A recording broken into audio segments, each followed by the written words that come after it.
Hey y'all, back again. I knew I wasn't going to be able to get this entire chapter, or at least the overview of the chapter, in a 15-minute video. So I'm going to record a second video, and that way I'll add this to the website as well so that you have access to it. So just to kind of return us back to what we were originally talking about, put myself back up here in the corner. But if you're following along still in your textbook, I was looking in Chapter 11, specifically at student self-discipline strategies. We were on probably a page 324. Oops, my touch screen is very touchy. Let's see. Sorry about that. So impose discipline strategy. So this is a teacher's recognized authority to set standards within a classroom and to dictate appropriate classroom behaviors and consequences of misbehavior. And so what we're going to do also for assignment 1, that's due in a little while.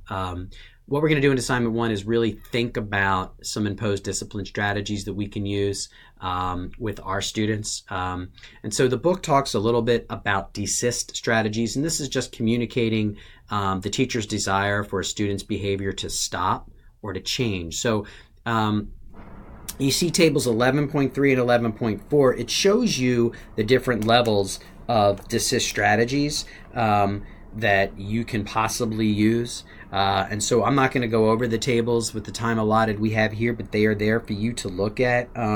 So again, the desist strategies can be nonverbal cues that you give to a kid, a look, a glance, a stare. They could be verbal, conversation even involved. So those are the types of things that you can use to get students, again, to stop or to change a behavior. The book talks a little bit about punishments. These entails consequences. These you enforce the consequence and therefore with the hope that it reduces a future rate of undesirable behaviors. An example of that is, for instance, is a loss of a privilege. One thing I will say about punishments is that if you are consistently providing a consequence for an off-task behavior and that off-task behavior isn't changing, then you as the teacher then have to change.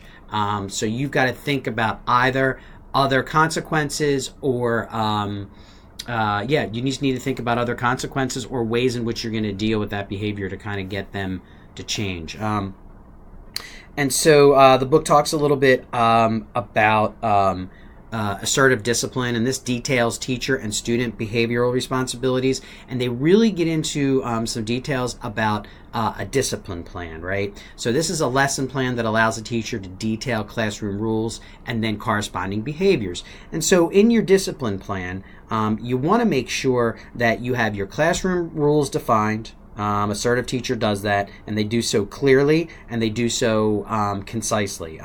You want to make sure that you are positively recognizing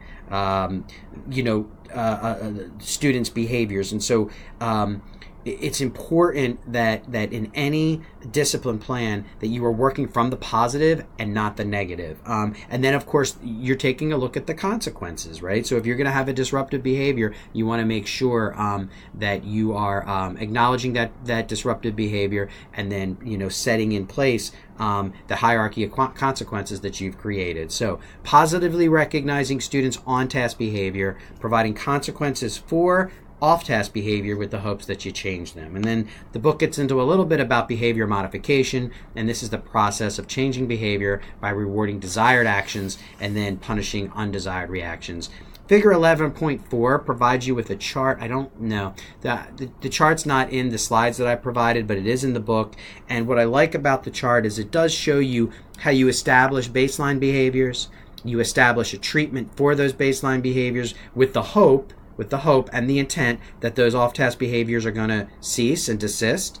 And then over time, as we all know, students may reverse. And so if they do reverse and those off-task behaviors, which at one point in time had desisted, start to come back again, we want to then re-intervene. And then, so we want to think about how we're going to be how our behavioral modification strategies are going to work in those types of environments.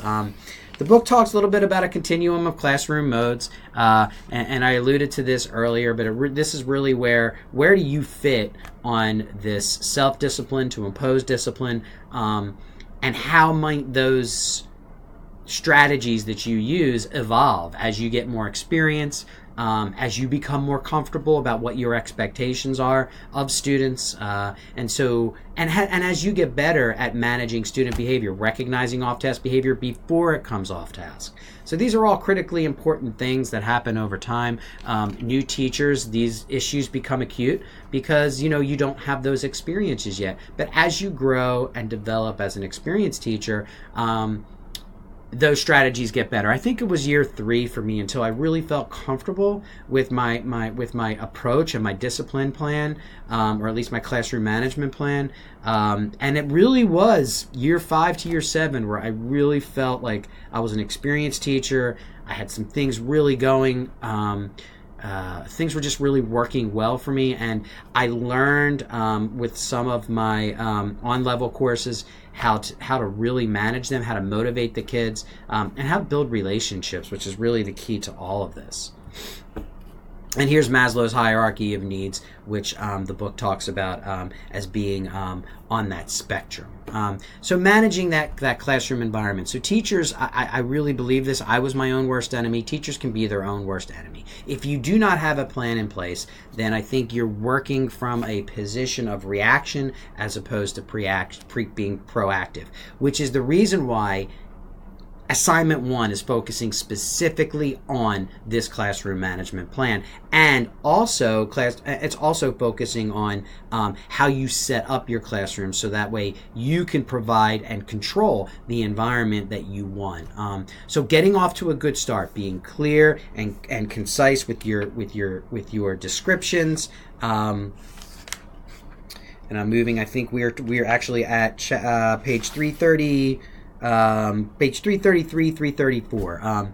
So getting off to a good start, being clear and concise with your directions, making effective teachers, the book says, discuss classroom procedures with their students at the beginning of the school year and provide opportunities for students to practice the procedures to ensure understanding. And I agree with that. I really believe that that's really great advice for any new teacher.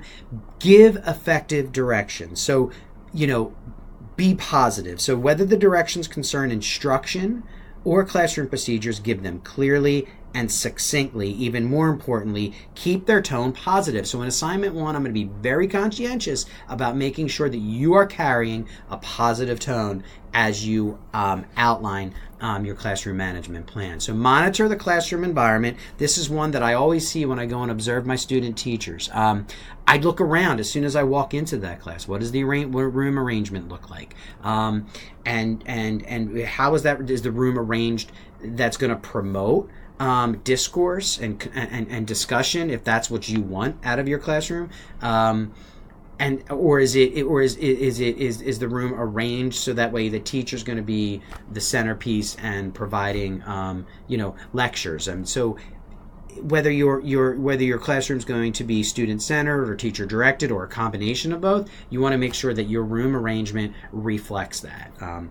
The other thing is making sure that you're questioning your students. That is, you want to make sure that you're calling on volunteers to questions as well as others, and making sure that you're getting to everyone. And you're doing so not in a predictable manner. So questioning is a really good tool that you can use to make sure that your students are on task, paying attention, and also it's a great way to pull off-task behavior back on task.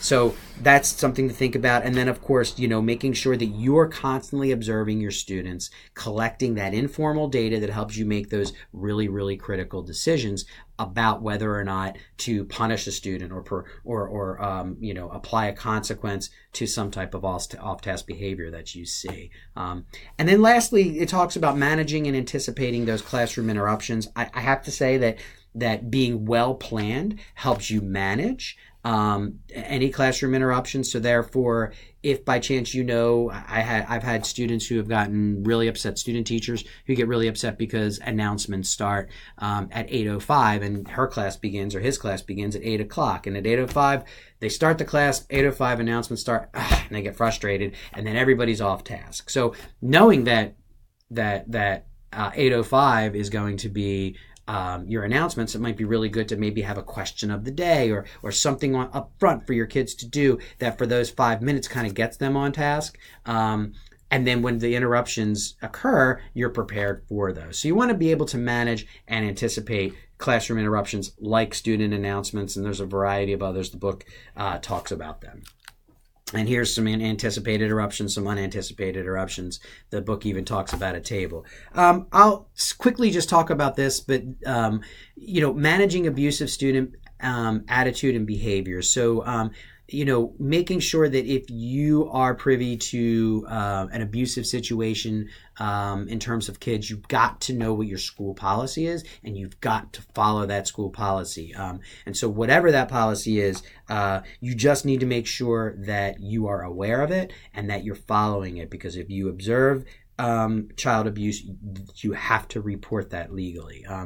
I was involved in terms of alcohol and drug abuse. I was involved with an SAP team, a student assistance programming team. I got lots and lots of training as a teacher to be an SAP advisor. And so I was trained to identify and then to direct treatment for alcohol and drug abuse teens in the high school that I taught at. And so the important part is just awareness. And when you see alcohol and drug abuse, make sure that you report it and you document it. The same thing, documentation is probably the important term as it relates to bullying, cyberbullying, harassment. If you see that, you need to document it, and you need to make sure that you're informing not only the administration about what you see and what you hear, but also the parents of those students. Lastly, for Chapter 11, I think you'll see in terms of your discussion board post, Chapter 11 is tangentially important to effectively answering the required question. I'll just refer you to the section on classroom management models. And then Chapter 11 is only minimally important to effectively answering the choice question, but it is critical to completing your assignment 1. All 3 components are somewhat going to be reflective in the reading and the work that you see in the textbook as it relates to preparing an assignment and submitting an assignment that meets the criteria and the rubric. So be sure to address classroom management models in the design of your classroom, your management plan, and the explanation of your ideas. All right, all for now. Thank you for listening to part 2.